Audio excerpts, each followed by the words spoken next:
लसूण, मिरची आणि कांदा आपण कापून घेतलेले आहेत. लसूण निवडून कापून घेतलेला आहे. तुम्ही पाहिजे तर वाटून घेऊ शकता लसूण.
तुम्ही कमी सुद्धा करू शकता, कारण याला कमी सुद्धा वापरू शकता, कारण की ह्या भाजीला जास्त तेल लागत नाही आणि ती छान लागते. कमी तेलामध्ये सुद्धा खूप छान लागते.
मसाला नाही वापरायचा आहे, फक्त लाल मिरची किंवा तुम्ही जी घरगुती तयार करतात थोडी जाडसर असलेली ती जर टाकली तर खूपच छान लागते याच्यामध्ये.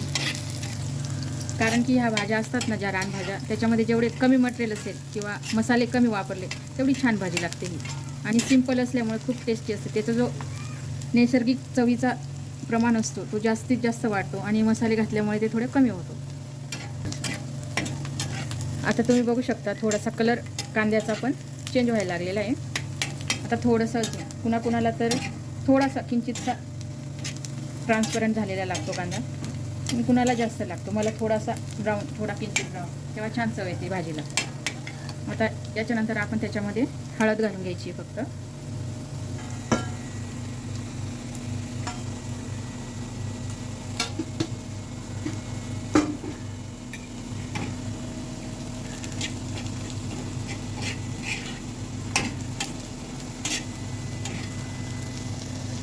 आता आपण भाजी घालणार आहे.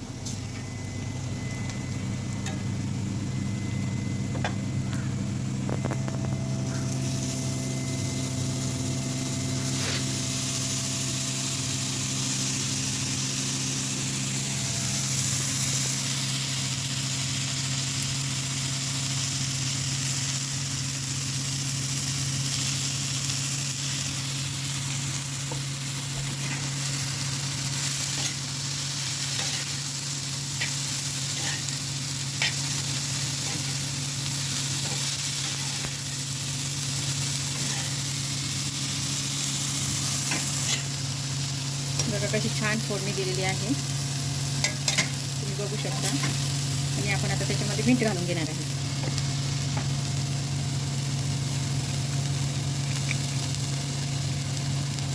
चवीप्रमाणे मीठ टाकायचं आहे आणि ते सगळं शेवटीच टाकायचं. सगळं मिक्स करून घेतल्यानंतर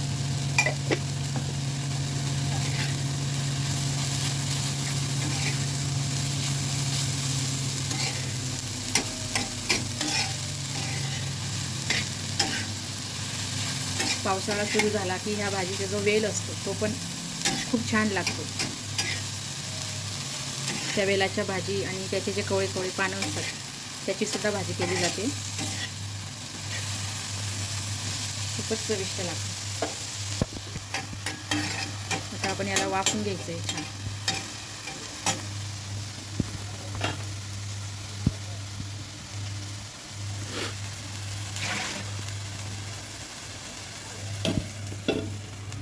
झाकून द्यायचं.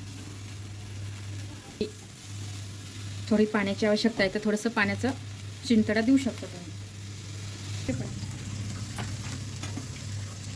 साधारण 2-3 मिनटं चांगलं वाफू द्यायचं. त्याच्यानंतर बघायचं त्याला पाणी सुटलेलं असतं थोडं थोडं, त्याच्यामध्येच ती शिजते. खूपच फ्रेश भाजी असली तर ती पाणी टाकायची गरज पडत नाही, त्याच्यातच खूप छान भाजून होते आणि इतकी छान लागते की याला कसलीच गरज लागत नाही. एवढे मसाले घालण्याची काहीच नाही गरज. जेवढ्या गोष्टी आपल्याला अंड्यामधनं भेटतात त्याच्यापेक्षाही खूपच प्रथिने आणि वेगवेगळे जे विटॅमिन्स असतात, मिनरल्स असतात ते आपल्याला ह्या भाजीतून भेटतात. आणि चव तर याची खूप छान लागते. तुम्ही ट्राय नक्की करा. आता याला 5 ते 10 मिनटं चांगलं वाफून घ्यायचं आहे, पण मध्ये मध्ये आपल्याला त्याला चम्मचने बघायचं की भाजी शिजली की नाही.